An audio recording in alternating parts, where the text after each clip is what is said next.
Good day, Zokstad 21, and today we will be introducing to you a new topic, which is a country located in the Southeast Asia.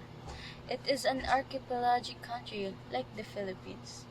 So before we get into that, let us read the introduction of Indonesia.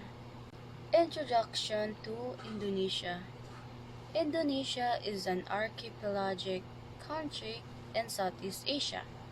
It consists of thousands of islands spreading between the Indian and Pacific Oceans. The capital city is Jakarta, while the government is developing Nusantara as the new capital. Indonesia is the world's fourth most populous country.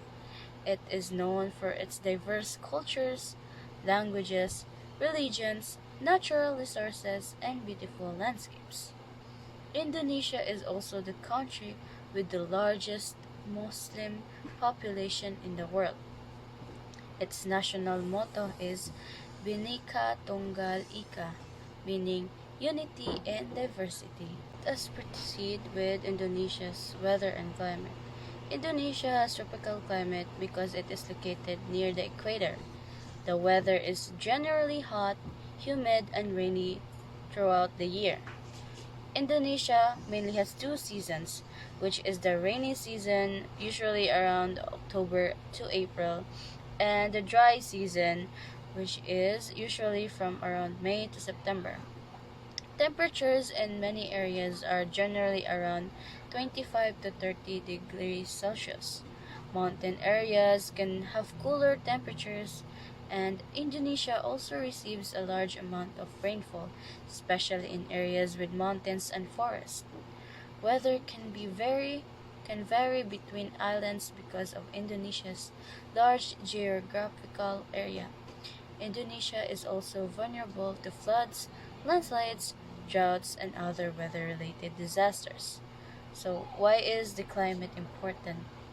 The tropical climate supports agricultures, of course, like rice, coffee, tea, palm oils, spices, and other crops that are widely produced. The warm climate also attracts tourists to Indonesia's beaches and islands. So now let's move on to cultures in Indonesia. So Indonesia has a rich and diverse culture because it has many ethnic groups and traditions.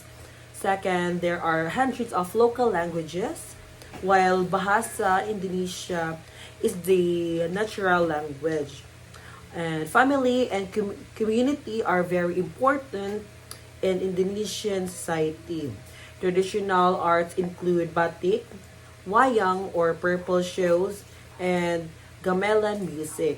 Indonesia has many traditional dances like such as Balinese and Javanese dances. So those are the examples of traditional dances in Indonesia. Popular Indonesian foods include nasi goreng, satay, rendang, and gado-gado. Gado-gado or whatsoever. Traditional clothing and costumes are often worn and practiced during festivals and special events. Indonesian culture is influenced by local traditions, religion, and history. Overall, Indonesian culture shows diversity, respect, family values, and unity. So, what is the dominant religion in Indonesia? Indonesia has the largest Muslim population in the world. It officially recognizes six religions such as Islam, Protestantism, Roman Catholicism, Hinduism, Buddhism, and Confucianism. This is connected to Pancasila, Indonesia's national ideology, especially its first principle, belief in one supreme God. Religious distribution in 2024. We have Islam with 87.2%, Protestant we have 6.9%, Roman Catholic 2.9%, Hindu 1.7%, with his 0.7%, and lastly, Confucian less than 0.1%. These numbers shows that although most Indonesians are Muslim, the country has many different religious groups. In Indonesia, there are four major religion practices and festival. First is Eid al-Fitr, also known as Lebaran, the most important Muslim holiday in Indonesia. It marks the end of Ramadan. Families gather, visit relatives, and ask for forgiveness. So, it this celebration is one of the most important in Indonesia as long as it is a Muslim country. So next is Nyaipe, also known as Day of Silence, a Hindu holiday mainly celebrated in Bali. People stay quiet and avoid work, travel, entertainment, and using light for the whole day. So it is one of the most unique celebration in Indonesia as long as they do as long as day off, they do nothing in the whole day. Next is Vesak, a Buddhism holiday that celebrated the birth, enlightenment, and death of Buddha. So it is also one of the practices in Indonesia. Next is Christmas, a Christian holiday celebrated by the going to the church and spending time with family. So Christmas is one of the most important holiday in Indonesia as long as a lot of Christians celebrated a birth of Jesus, so they do it for the whole day. That's all. So next, so the architecture in Indonesia has a mixture of tradition, religion, colonial, and modern architecture. So traditional architecture and traditional houses different from island to island. So in Indonesia, there have a different architecture as long as for your island to another island. So the example of architecture in Indonesia is first is Rumah Gadang. It is a traditional house of Minangkabau people. That's all. Their houses is um, traditional in Indonesia. Next is Tongkonan. It is a traditional houses of Toroha people in Indonesia. Last is Joglo. It is a traditional houses, a Japanese houses in Indonesia. So the religious architecture in Indonesia. Indonesia is home of many important religion buildings. First is Borobudur Temple. It is one of the world's largest Buddhism temple. Next is Prambanan Temple, a famous Hindu temple complex. And next is Islahan Mosque, one of the largest mosque in Southeast Asia. Indonesia also have many historic church. So when you visit Indonesia, there's a lot of many historic churches in Indonesia. So the modern architecture in Indonesia is major cities such as Jakarta has a skyscraper, shopping center, office, and modern transportation system. Indonesians have architecture often combines modern design with a traditional influences. So I'm here to my part. So political system. Indonesia is an unitary presidential republic. Is a government is based on the constitution and the national ideology of Pancasila. President is the head of the nation or state. If you want to be a president, you have been elected. So, elect ibutaron ka sa mga tao and the president leads the executive branch. So, mo na kuan sa president bato nun. Then the parliament or the legislative mo na katong People Constitution Assembly or MPR. So, the House of the Representative and the Regional Representative, the congressman and the uh, governor. So, the judicial system also known as the Supreme Court and the Constitutional Court. So, ito, kuan maggadyo ni basics to us. So, next, the Pancasila. Pancasila, I will explain to you what is Pancasila. Pancasila is the philosophy core philosophy for that uh, um, unitary democratic. So siya ang backbone sa governance sa Indonesia. So aron ma-unite ang whole archipelago sa Indonesia mo na ang gi-apply. So one believe in one supreme God, just and civilized humanity, the unity of Indonesians or the Indonesia people, democratic through deliberation and representation, and the last, social justice for all Indonesian people. So mo ni ang lima, or this the five principles of Pancasila. The local government in Indonesia is divided into provinces, regencies, and the cities. Local governments have authority to manage many local matters. This is the system allows different region to address their own needs. So, maka-address o makakuan sila kung sa ilang mga needs. Next, the political changes. So, kay ba mo nga ang Indonesia, one of the gicolonize sa mga Europeans. So, especially in Dutch. In how many years? So, and not also Dutch, the Japanese also occupied Indonesia in 1942 to 1945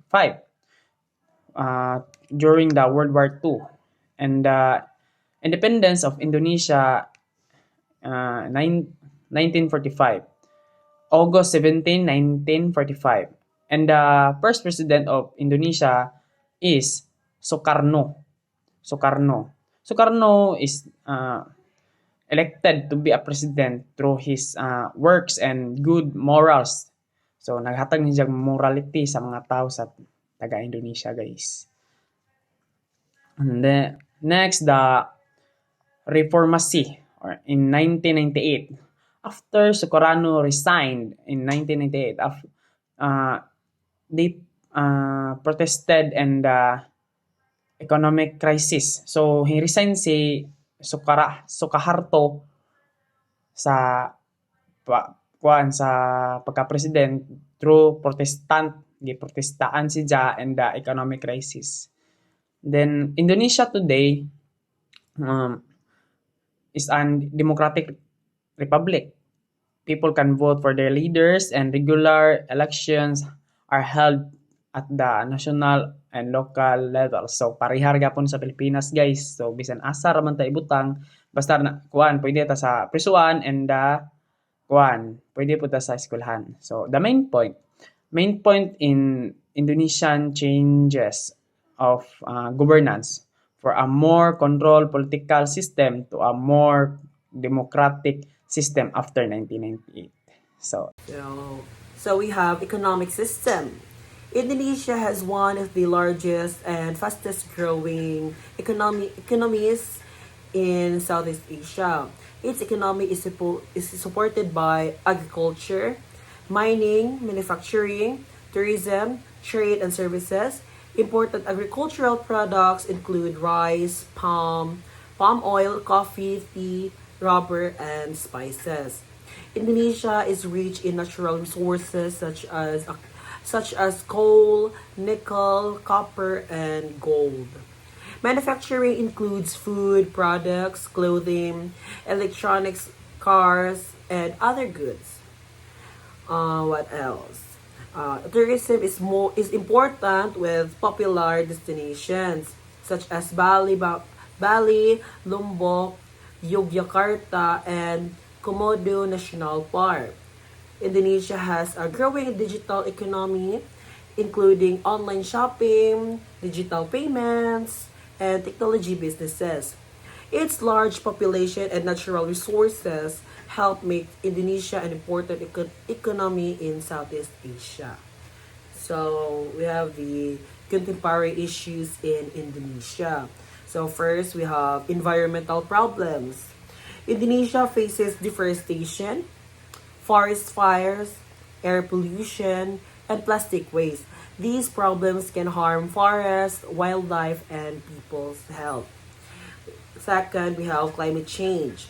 Climate change causes rising temperatures, changing rainfall, floods, droughts, and rising sea levels, especially affecting coastal areas.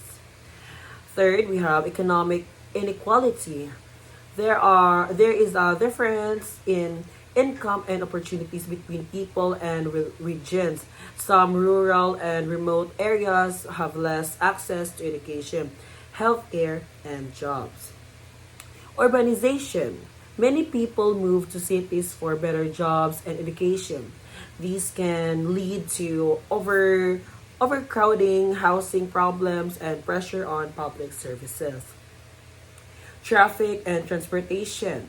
Large cities such as Jakarta often have heavy traffic, and the government is improving public transportation to reduce congestion.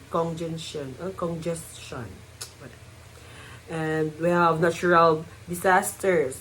So, since okay, no, natural disasters. Indonesia is located in an area with many active volcanoes and is vulnerable to earthquakes, volcanic eruptions, tsunamis, floods, and landslides. Population and public services. Indonesia's large population creates a high demand for jobs, housing, education, healthcare, and transportation. So, lastly, we have Indonesia nowadays.